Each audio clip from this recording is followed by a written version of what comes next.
Concrete, what is concrete. दोस्तों, हमने जो अपना यह सेशन स्टार्ट किया है वह बेसिक कंक्रीट के ऊपर स्टार्ट किया है कि कंक्रीट क्या होता है, व्हाट इज़ कंक्रीट, इसकी प्रॉपर्टी क्या होती है, इसका बिहेवियर क्या होता है, इसमें जो जो आइटम्स जो जो चीज़ें मिलाई जाती हैं, ठीक है, उसकी क्या क्या प्रॉपर्टीज़ है। जैसे सीमेंट की क्या प्रॉपर्टीज़ है, एग्रीगेट की क्या प्रॉपर्टीज़ है, सैंड की क्या प्रॉपर्टीज़ है, हम इसमें एडमिक्सचर क्यों मिलाते हैं, और वो जब हमारा ये पेस्ट बन के कंप्लीट होता है तो कंक्रीट की इनिशियल सेटिंग टाइम क्या होती है, फाइनल सेटिंग टाइम क्या होती है, ये सब जानना हमको बहुत ही ज़रूरी है। चाहे वह हम इंटरव्यू देने जाएं उस लेवल की बात हो, चाहे हम एक साइट पर एक एज ए इंजीनियर काम करवा रहे हैं उस लेवल की बात हो, तो दोनों केस में आपको जो है कंक्रीट के बारे में पता होना बहुत ही ज़रूरी होता है। तो आपका यह जवाब होना चाहिए व्हाट इज़ कंक्रीट। तो आप कैसे उसको रिप्लाई करेंगे, तो concrete is a mixture of fine aggregate, coarse aggregate, cement, water and admixture in a decided proportions. कहने का मतलब है कि इन सब को एक निश्चित अनुपात में यदि मिला दिया जाता है तो हमारा एक पेस्ट, हमको एक पेस्ट के रूप में एक ग्रे कलर का दिखता है कुछ, वही हमारा कंक्रीट होता है। उसी कंक्रीट से हम अपने घर की स्ट्रक्चर की कास्टिंग करते हैं, पोरिंग करते हैं, ढलाई करते हैं, ठीक है। अब हम दूसरे क्वेश्चन की तरफ चलते हैं। तो दूसरा क्वेश्चन हमारा यह निकल के आता है कि what is the unit weight of PCC, plane cement concrete. जो प्लेन सीमेंट कंक्रीट होता है उसका यूनिट वेट क्या होता है। कहने का मतलब यह है दोस्तों कि यदि आप किसी भी स्ट्रक्चर की कास्टिंग करने वाले हैं, कहने का मतलब है यदि आप घर बनाने जा रहे हैं तो सबसे पहले आप क्या करेंगे, एक गड्ढा खोदेंगे फुटिंग के लिए। गड्ढा तो आपने खोद दिया, फिर क्या करेंगे, उसको एक लेवलिंग करेंगे, ड्रेसिंग कर देंगे। आप ड्रेसिंग के ऊपर क्या करेंगे, आप एक जो है 3 इंची 4 इंची या फिर 5 इंची जो भी आपके ड्राइंग में दिया हो, आप एक पीसीसी करेंगे। कहने का मतलब है M10 से M15 से या फिर M7.5 से। इस ग्रेड, जो ग्रेड होते हैं कंक्रीट के, ठीक है, ग्रेड का मतलब यह होता है कि हमको यह ग्रेड बताता है कि हमको कंक्रीट किस रेशियो में, किस निश्चित अनुपात में क्या क्या चीज़ें ऐड कर दें तो हमारा कंक्रीट जो है बन के तैयार हो जाता है, ठीक है। तो उस रेशियो पर्टिकुलर उस रेशियो में हमको कंक्रीटिंग को मिक्स करना है और पीसीसी कर देना है, प्लेन सीमेंट कंक्रीट कर देना, उसमें किसी भी प्रकार का रेनफोर्समेंट नहीं है, ठीक है। यदि हम अपने कंक्रीट के अंदर रेनफोर्समेंट डाल देते हैं फिर उसकी कास्टिंग करते हैं तो हमारा वो आरसीसी कहला जाता है, ठीक है।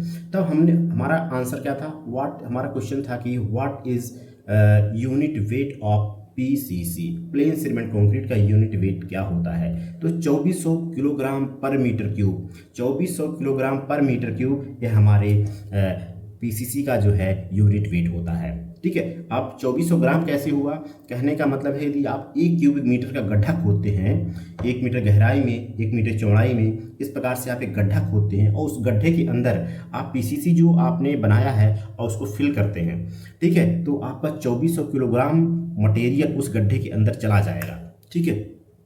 तो इस प्रकार से जो है 2400 किलोग्राम पर मीटर क्यूब हमारा पीसीसी का यूनिट वेट होता है, ठीक। कहीं कहीं पर ये डेंसिटी के रूप में भी होता है, ठीक है। तो यदि डेंसिटी की बात करें या फिर हम यूनिट वेट की बात करें तो इसका जो फॉर्मूला होता है वह होता है W/V। कहने का मतलब है कि वेट अपॉन वॉल्यूम, वेट का यूनिट वेट होता है किलोग्राम और वॉल्यूम का यूनिट वेट होता है पर मीटर क्यूब। तो किलोग्राम पर मीटर क्यूब, 2400 किलोग्राम पर मीटर क्यूब, ये हमारा क्या होता है, यूनिट वेट ऑफ पीसीसी। अब सेम टू सेम हम चलते हैं unit weight of RCC. What is the unit weight of RCC. तो यूनिट वेट ऑफ आरसीसी की बात करते हैं तो यूनिट वेट ऑफ आरसीसी यह होता है कि जैसे हमने पीसीसी की बात किया तो वहाँ पे 2400 किलोग्राम पर मीटर क्यूब था, ऐसे ही आरसीसी के केस में क्या होता है कि 2500 किलोग्राम पर मीटर क्यूब हमारा आरसीसी का यूनिट वेट होता है। सेम टू सेम यदि 1 मीटर गहराई में और 1 मीटर चौड़ाई में 1 मीटर विड्थ में एक गड्ढा खोदा जाए और उस गड्ढे के अंदर हम कंक्रीट, कहने का मतलब कंक्रीट, कौन सा कंक्रीट, आरसीसी का कंक्रीट हमने जो बनाया है उसके अंदर हम फिल करते हैं तो हमारा 2500 किलोग्राम कंक्रीट उस गड्ढे के अंदर चला जाएगा, ठीक है। तो इस प्रकार से चीज़ें हमारी जो है निकल के आती हैं। दोस्तों नेक्स्ट हम बात करते हैं किसकी, ग्रेड ऑफ कंक्रीट की। ग्रेड ऑफ कंक्रीट की बात करते हैं तो ग्रेड ऑफ कंक्रीट को हम 3 ग्रुप में डिवाइड किया हमने।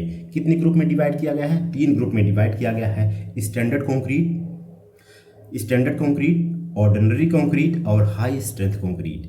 तो सबसे पहले निकल के आता है ऑर्डिनरी कंक्रीट। तो ऑर्डिनरी कंक्रीट को हमने कैटेगराइज किया है एम कितने से लेकर M10 से लेकर M20 तक। M10 से लेकर M20 तक का यदि ग्रेड है हमारा तो वह ऑर्डिनरी कंक्रीट के अंदर आता है। ठीक है, वहीं पे यदि हम बात करते हैं M25, इसके ऊपर M25 से लेकर M60 तक यह हमारा स्टैंडर्ड कंक्रीट के अंदर आता है। ठीक है, और आगे यदि हम फर्दर इसकी बात करते हैं तो M65 से M100 तक जो है हाई स्ट्रेंथ कंक्रीट के अंदर हमारा जो आता है। इस प्रकार से कंक्रीट को हमने कैटेगराइज कर दिया है 3 ग्रुप में। इसमें किसमें? ऑर्डिनरी कंक्रीट, स्टैंडर्ड कंक्रीट और हाई स्ट्रेंथ कंक्रीट। इस 3 ग्रुप में हमने कंक्रीट को डिवाइड कर दिया है। ठीक है, और अब वहीं पर हम बात करते हैं ग्रेड ऑफ कंक्रीट। हमने ग्रेड ऑफ कंक्रीट की बात किया था। तो जो ग्रेड होते हैं, कहने का मतलब होता है कि कंक्रीट को हमने एक सिंबल के रूप में शो कर दिया है कि यदि इस ऐसा लिखा रहेगा तो इसका क्या मतलब होता है। कहने का मतलब है कि यदि M25 लिखा हुआ है, क्या M25 लिखा हुआ तो M का क्या मतलब हुआ और 25 का क्या मतलब हुआ, यह जानना बहुत ही जरूरी होता है। तो उस M के पीछे हम कुछ भी नंबर लगा सकते हैं। M7 लिख सकते हैं, M7 तो नहीं होता है, M7.5 होता है, M5 होता है, M10 होता है, M15 होता है, 20 होता है, 25 होता है। इस प्रकार के नंबर से M के पीछे लगे हैं तो उसका कुछ ना कुछ मतलब होता है क्या।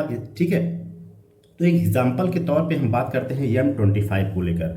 ठीक है, तो M25 M का मतलब होता है मिक्स ऑफ, किसका mix? Mix of cement, sand, aggregate, water and admixture. ठीक है, एडमिक्सचर की बात करते हैं दोस्तों तो यह बड़ा ही जानना बहुत ही जरूरी होता है कि एडमिक्सचर किस टाइम पर हमको मिलाया जाता है।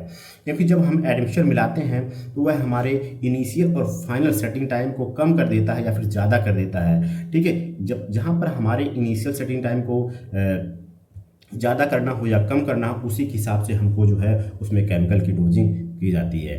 ठीक है, बेसिक हम यदि हमारा बैचिंग प्लांट जहाँ पर हम कंक्रीट की मिक्सिंग कर रहे हैं वह कहीं पर दूर है, कहने का मतलब 4 किलोमीटर दूर पर यदि हमने अपना सेटअप बना के रखा है, बैचिंग प्लांट बना के रखा है, वहाँ पर बाई ट्रांजिक्स मिक्सचर TM जिसे बोलते हैं, वहाँ से हमारा फिर कंक्रीट बन के आ रहा है 4 किलोमीटर दूर, फिर वहाँ पे हमारी कंक्रीट की पोरिंग हो रही है।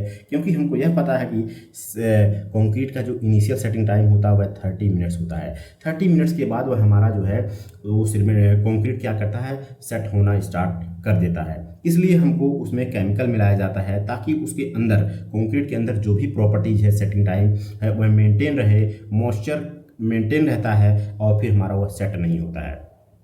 ठीक है, तो हमारा टॉपिक चल रहा था अभी कि M25, तो mixture of cement, sand, coarse aggregate, fine aggregate, admixture और वाटर। इसको जब मिलाते हैं तो वह हमारा उसका मतलब होता है M का मतलब हुआ fine aggregate, coarse aggregate, admixture, water, cement, इनको मिला देते हैं तो M का मतलब होता है। इसके पीछे जो नंबर्स लिखे होते हैं 25, 25,